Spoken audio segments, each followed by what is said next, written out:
Can you feel it? Can you sense that electricity in the air?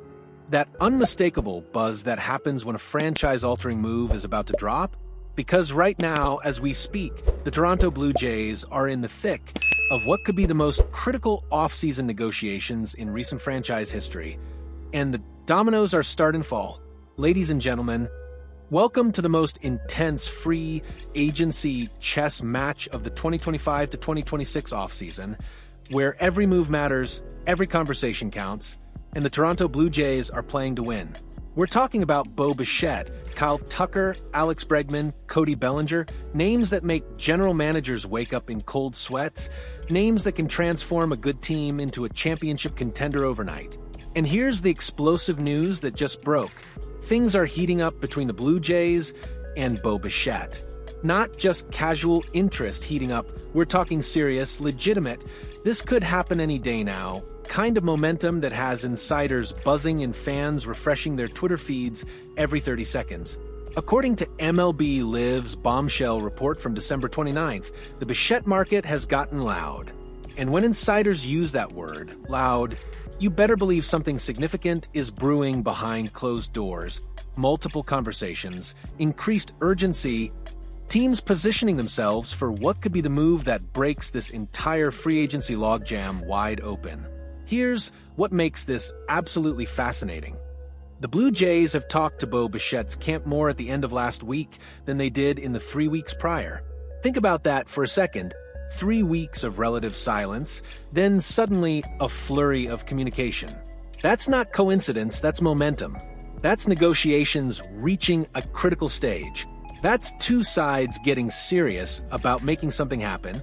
But wait, it gets even more intriguing. The Blue Jays aren't just pursuing Bichette in isolation. Oh, no, they're playing multidimensional chess here. They want both Bichette and Kyle Tucker. Yes, you heard that correctly.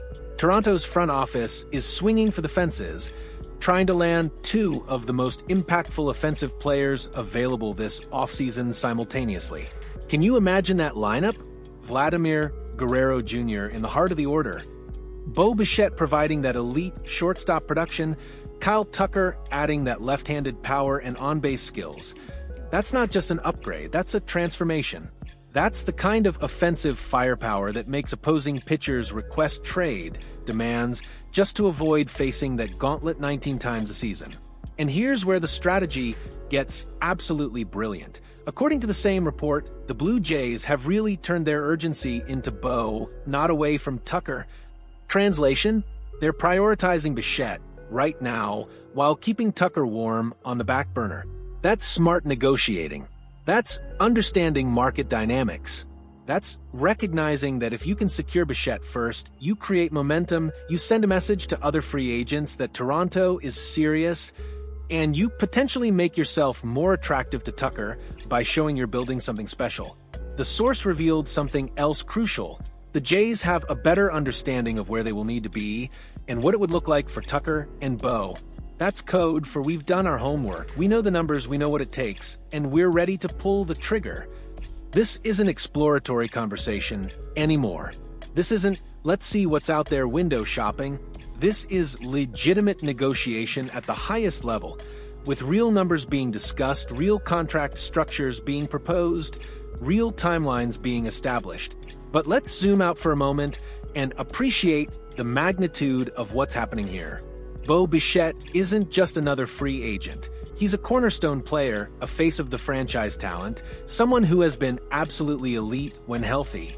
We're talking about a shortstop who can hit for average, provide power, steal bases, and play premium defense at baseball's most demanding position. Losing Bichette would have been devastating for Toronto. It would have created a massive hole in the lineup, forced them to scramble for replacements, and sent a terrible message about the organization's ability to retain its homegrown stars. But keeping him, bringing him back, that's a statement. That tells the baseball world that Toronto is committed to winning, that they value their core players, that they're building something sustainable and special. Now, let's dive deep into the strategic implications of what's unfolding, because this isn't just about signing Bichette. This is about understanding how every domino in this free agency period affects Toronto's master plan. First, let's talk about Cody Bellinger, because his situation is directly connected to Toronto's pursuit of Bichette. MLB insider Robert Murray appeared on the Baseball Insider's podcast on December 29th and dropped some critical intelligence about where Bellinger might land. "I would think it's maybe a Bellinger type," Murray said when asked about the first domino to fall. "To me, the clear and obvious fit for him in free agency is the Yankees, and do they pony up to keep him? My guess is that I think that's the best fit for him." This is huge for Toronto. If the Yankees sign Bellinger, and Murray clearly believes that's the most likely outcome, that takes New York out of the Bo Bichette sweepstakes. One less competitor, one less team driving up the price, one less obstacle between Toronto and bringing back their star shortstop. The Yankees have been linked to multiple free agents this offseason, but if they commit significant resources to Bellinger, their financial flexibility becomes limited. They can't sign everyone. They have to make choices. And if Bellinger is their priority, that's fantastic news for the Blue Jays' pursuit of Bichette. But the domino effect doesn't stop there. Let's talk about Alex Bregman, because his market is fascinating and directly impacts Toronto's strategy. Murray also discussed the Arizona Diamondbacks' interest in Bregman during that same podcast appearance. Are they interested in Bregman? Yeah, they absolutely are. It's a legit thing, Murray revealed. That being said, it's tied to Ketel Marte. In my eyes, the Diamondbacks cannot keep Marte and then also sign Bregman. Now, this is where it gets really interesting from a Blue Jays perspective. The Boston Red Sox, one of Toronto's primary competitors for both Bichette and Bregman, have been aggressively pursuing Ketel Marte in trade discussions. If Boston successfully acquires Marte, they essentially remove themselves from the Bichette race because they've filled their infield need. Do you see how this all connects?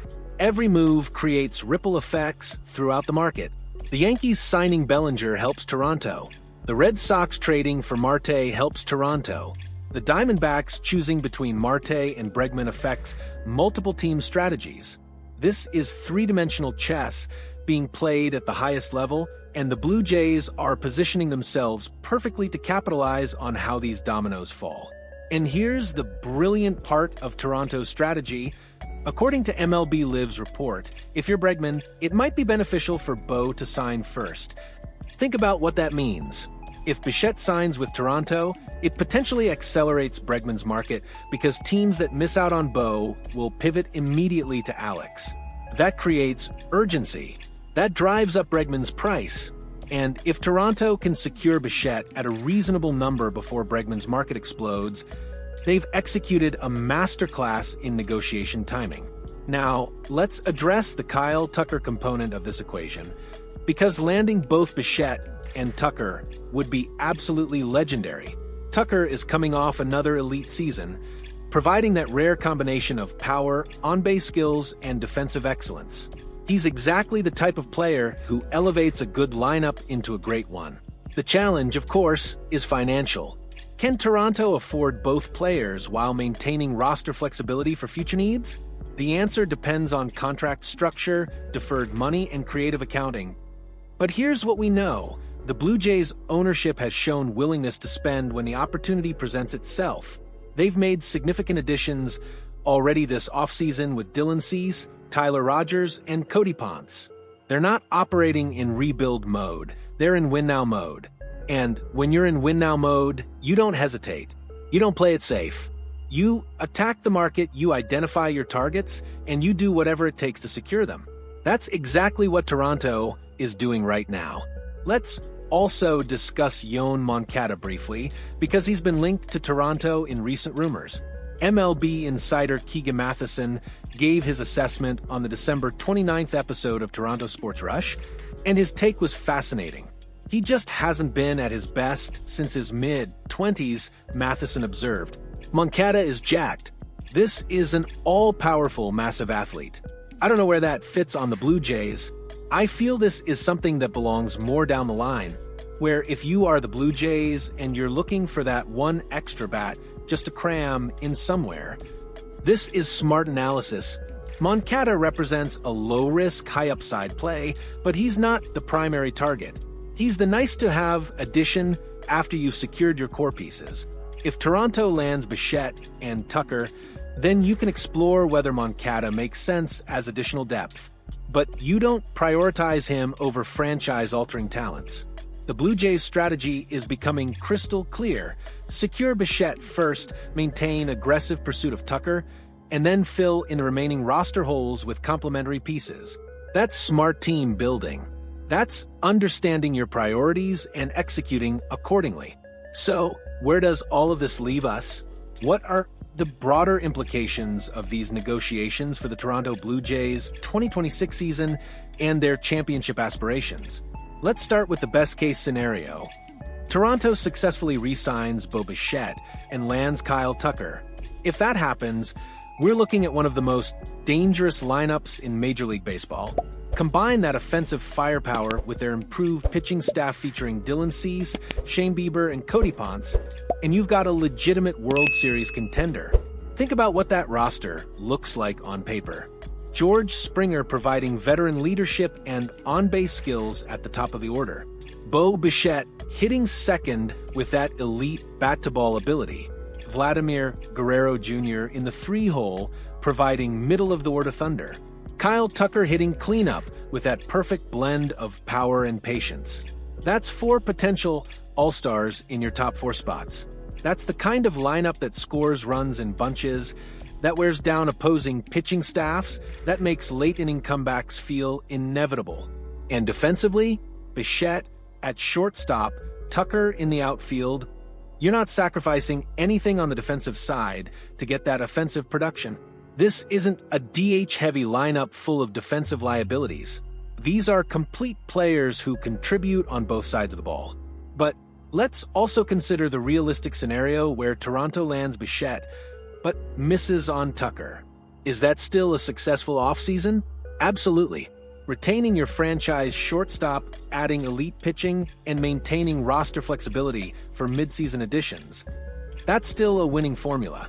You don't need Tucker to compete, but he would certainly make the path easier. The key insight from all these rumors and insider reports is this: the Blue Jays are serious. They're not just making token offers to appease fans. They're not going through the motions. They're genuinely pursuing multiple high-impact players simultaneously. They're having substantive conversations with agents, and they're prepared to spend the money necessary to compete for championships. That increased communication with Bichette's camp over the past week, that's not accidental. That's the Blue Jays recognizing that the market is reaching a critical juncture and positioning themselves to strike when the moment is right. When you go from minimal contact to intensive negotiations in a matter of days, that signals both sides are getting serious about finding common ground. And here's what makes this so exciting for Blue Jays fans. The organization has learned from past mistakes. They've seen what happens when you're too cautious, when you let star players walk away, when you prioritize financial flexibility over winning. They're not making those mistakes again. They're being aggressive. They're being bold. They're showing the baseball world that Toronto is a destination, not a stepping stone. The ripple effects throughout the market work in Toronto's favor too. If the Yankees commit to Bellinger, if the Red Sox acquire Marte, if the Diamondbacks choose between their options, each of those decisions potentially clears a path for Toronto to land their targets at reasonable prices. That's the beauty of being patient while also being ready to act decisively. Now, let's address the elephant in the room. What if Toronto misses on both Bichette and Tucker? What if this aggressive pursuit doesn't yield the results they're hoping for? Then you pivot. You explore the Bregman market more seriously. You consider whether Bellinger makes sense if the Yankees pass. You look at secondary options like Moncada or other available bats. But you don't panic. You stick to your process, you trust your evaluation, and you find alternative paths to improvement. But I genuinely believe, and I'm putting this prediction on record, that Toronto lands Bo Bichette. The increased communication, the strategic timing, the organizational commitment to winning, all of that points toward a reunion happening sooner rather than later. Whether they also land Tucker remains to be seen, but Bichette feels like it's trending in the right direction. And when that signing happens, when the announcement drops that Bichette is staying in Toronto, the energy around this franchise is going to be electric. It's going to signal to every other free agent that the Blue Jays are serious contenders. It's going to energize a fan base that's been waiting for championship-caliber baseball. It's going to set the tone for what could be an absolutely special 2026 season. The chess pieces are moving, the dominoes are positioned, the negotiations are intensifying, and the Toronto Blue Jays are right in the middle of it all, playing to win. What do you think happens next? Does Toronto land both Bichette and Tucker? Or do they secure Bo and pivot to other options? Smash that like button if you believe the Blue Jays are about to make major moves, and drop your predictions in the comments. I want to hear your take on how this free agency saga unfolds. This offseason is about to get wild, and we're here for every minute of it.